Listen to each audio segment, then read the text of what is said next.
naman? Okay lang ako. Iniisip ko lang kasi yung pera, pampadala ko sana yun sa probinsya kapag namatay tatay. Ay, huwag mo na yung isipin. Marami pa namang paraan. Tutulungan ka namin. Promise. Yes!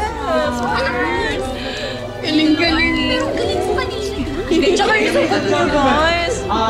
Ladies and gentlemen, I have to apologize. Ngunit mayroon po tayong kaunting problema.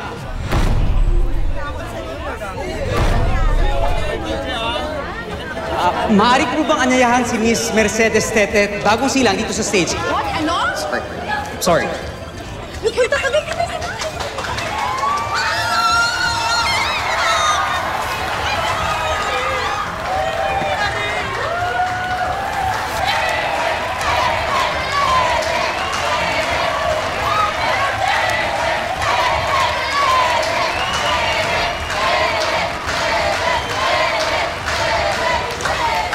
Kaumanin po sa kaguluhang ito, ngunit kailangan pong maitama ang mali.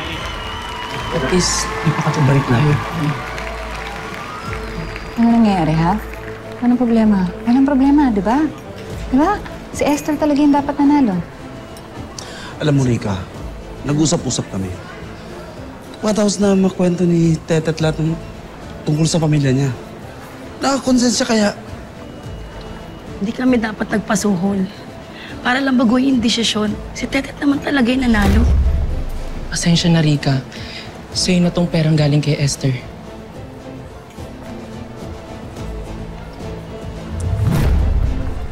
Ngayon pa talaga kayo tinubuan ng konsensya. Okay lang. At least ikaw na tayo.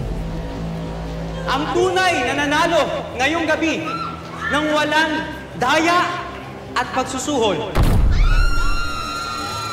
Ang Miss Palengkebot 2025 ay walang iba kundi si Miss Mercedes Tetet Bagong Sila! Pwede yan! Panalo na eh! Ano? Hindi pwede yan! Panalo na kami! Pasensya na Esther, hindi ako may atin ang corona ito. Hindi! Naisuot ko na sa akin! Akin to! Ma'am. Sa akin mo naisuot! Aray! Yan! Kasi po ito ang Ebidensya, hindi.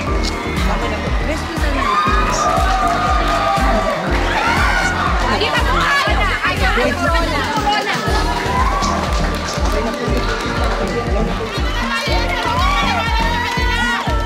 Sole? Akin to! Akin to! Ito, gusto mo? Yes, touch! Bibilan na lang. Hindi.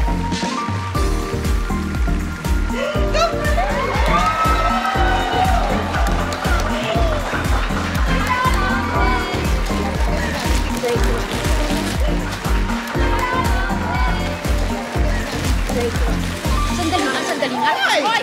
Ikaw, alam mo, ikaw! Kahit kailan ka talaga eh, panira ka, mandaraya ka pa! Tama na, sir! Punong-puno na ako sa'yo, ha? Huwag mo akong sasabihan mandaraya dahil sa ating dalawa, ikaw ang mandaraya!